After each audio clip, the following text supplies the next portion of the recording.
জায়গাতে বা কিছু কিছু মিডিয়াতে রিপোর্টিং হচ্ছে যে এবার অ্যাবসেন্টের পরিমাণ প্রচুর বেশি। অ্যাবসেন্টের পরিমাণ প্রচুর বেশি, যে ছাত্রছাত্রীরা সরকারের থেকে ট্যাবের টাকা পাওয়ার পর ওরা আর পরীক্ষায় বসছে না। মেইনলি ওরা উচ্চ মাধ্যমিক পড়ছে শুধুমাত্র ট্যাবের টাকাটি পাওয়ার জন্য। এই তথ্যটি কিন্তু আমি বহু জায়গাতেই ডিস্ট্রিক্টে আমরা ঘুরেছি, তথ্যটি কিন্তু সম্পূর্ণ ভুল। কারণ বীরভূমের ভিত্তিতে আমরা বলতে পারি 17,472 জন স্টুডেন্ট আমার এখানে রয়েছে, তার মধ্যে প্রেজেন্ট ওরা পরীক্ষা দিচ্ছে হচ্ছে 16,689, মানে পার্সেন্টেজের ভিত্তিতে এটা 95.5%। অ্যাবসেন্ট রয়েছে 783, 783, পার্সেন্টেজের ভিত্তিতে এটা 4.5%। ফলে অ্যাবসেন্ট হচ্ছে 4.5%, প্রেজেন্ট হচ্ছে 95.5%। বলে এই জন্য আমি এটা আগেই বলে দিলাম, এরকম একটা জিনিস যে সার্কুলেশন হয়েছে খবরটা কিন্তু সম্পূর্ণ ভুল। প্রেজেন্টের হার খুবই ভালো, বরঞ্চ গত বছরের তুলনায় বা অন্যান্য লাস্ট ফিউ ইয়ার্সের তুলনায় বরঞ্চ এবার আরো ভালো। ফলে এটা একটা সম্পূর্ণ ভুল খবর ছিল, উদ্দেশ্য প্রণোদিতভাবে এই খবরটা অনেক জায়গায় কিন্তু ছড়ানো হয়েছে with mala fide intention. This is not correct. তাহলে যারা অ্যাবসেন্ট হলেন তাদের ক্ষেত্রে তেমন টাকাটা তো আপনি সরকারের পাবেন। অ্যাবসেন্ট দেখুন, অ্যাবসেন্ট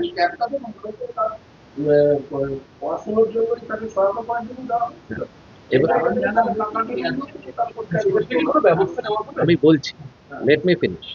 এবার যারা অ্যাবসেন্ট হলো তারা যে সবসময় অ্যাবসেন্ট থাকবে নট নেসেসারি, কারণ অনেকেই অ্যাবসেন্ট হয়, তারা হয়তো টেস্ট পরীক্ষায় কোয়ালিফাই কিন্তু করতে পারেনি, অথবা কোনো একটা শারীরিক কারণে বা অনেক কারণেই তারা অ্যাবসেন্ট হতে পারে।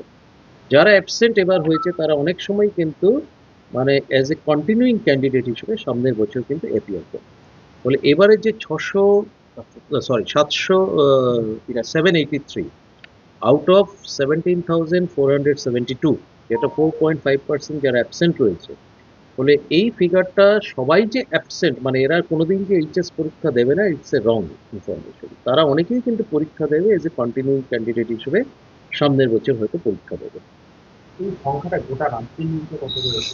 এক্স্যাক্ট ফিগারটা প্রত্যেক ডিস্ট্রিক্ট থেকে আমাদের এখনই আসে না, আমাদের একটু সময় লাগে কম্পাইলেশন করতে। প্রেজেন্ট অ্যাবসেন্টের ডিটেইল ডেটাটা আমরা একটু সময় লাগে, সব ডিস্ট্রিক্ট কিন্তু পাঠায় একেবারে। বীরভূমের থেকে যেমন আমার রয়েছে ডেটা, যেমন উত্তর চব্বিশ পরগনার কিছু ডেটা আছে। উত্তর চব্বিশ পরগনাতে অ্যাবসেন্ট মোটামুটি 1.66%। ঠিক আছে, উত্তর চব্বিশ পরগনা। ঠিক সেরকমভাবে ঝাড়গ্রামেও হচ্ছে অ্যাবসেন্ট হচ্ছে 1.5% মতো।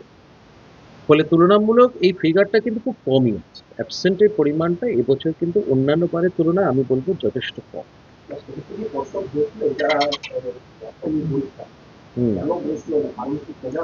কারণটা খোঁজা আমাদের দায়িত্বের মধ্যে পড়ে না, কারণ তারা অ্যাবসেন্ট হয়েছে, তারা আবার সামনের বার তারা এজ এ ওল্ড ক্যান্ডিডেট হিসেবে, কারণ এখন কিন্তু নতুন সিলেবাস চালু হয়ে যাচ্ছে, 24-25 থেকে নতুন সিলেবাস চালু হচ্ছে, 25-26-এ কিন্তু এইচএস এ নতুন সিলেবাস হবে, সামনের বছর এটাই কিন্তু ওল্ড সিস্টেমের লাস্ট পরীক্ষা হলো। ফলে এবারে যারা পরীক্ষা বসলো না, তারা যখন সামনের বার বসবে তাদের কাছে অপশন থাকবে, they can opt for the new syllabus also, অথবা তারা ওল্ড যেটা সিলেবাস রয়েছে, ওল্ড কারিকুলাম, তাতেও কিন্তু তারা পরীক্ষায় বসতে পারে। যেটা আসছে আপনাদের ওভারঅল তাতে যারা পরীক্ষায় বসছে না আগামী দিনে যখন আবার ওইটা হবে ফর্ম ফিল আপ হবে, এরকম কোনো নির্দেশ জারি হবে যে পরীক্ষায় বসতে তবে ট্যালেন্টটা যদি পরীক্ষায় ইচ্ছাকৃতভাবে না হয় তাহলে তার ক্ষেত্রে ট্যালেন্টটা আবার রিটার্ন করা হবে? সেইটা তো হয় না। প্রথমত ট্যাবের টাকাটা কাউন্সিল দেয় না, নাম্বার ওয়ান। এটা হচ্ছে স্কুল এডুকেশন ডিপার্টমেন্ট থেকে পড়ে। ডেটাটা হচ্ছে বাংলা শিক্ষা পোর্টালের যে ডেটা, এবং যে বাংলা শিক্ষা পোর্টালের সাথে আমাদের রেজিস্ট্রেশন ডেটা যেটা আছে এটা কিন্তু সিনক্রোনাইজ করছে। আমরা কিন্তু এখন অনলাইনে রেজিস্ট্রেশন করি, গোটা স্টুডেন্ট ডেটা অনলাইনে ক্যাপচার করা হয়। অনলাইনে ক্যাপচার করার পর বাংলা শিক্ষা পোর্টালের সাথে আমাদের যেহেতু সিনক্রোনাইজড আছে, আমাদের যদি 100 জন স্টুডেন্ট রেজিস্ট্রেশন করে তো সেই 100 জনের ডেটা অটোমেটিক্যালি কিন্তু বাংলা শিক্ষা পোর্টালের সাথে সিনক্রোনাইজড হয়ে যাচ্ছে। বাংলা শিক্ষা পোর্টাল থেকে সেই পার্টিকুলার ডেটা আসে, তার ভিত্তিতে কিন্তু স্টুডেন্টদেরকে এই ট্যাবের টাকাটা দেওয়া হয়। এবার অ্যাকচুয়ালি ক্লাস 11-এ এখন থেকে দেওয়া হবে।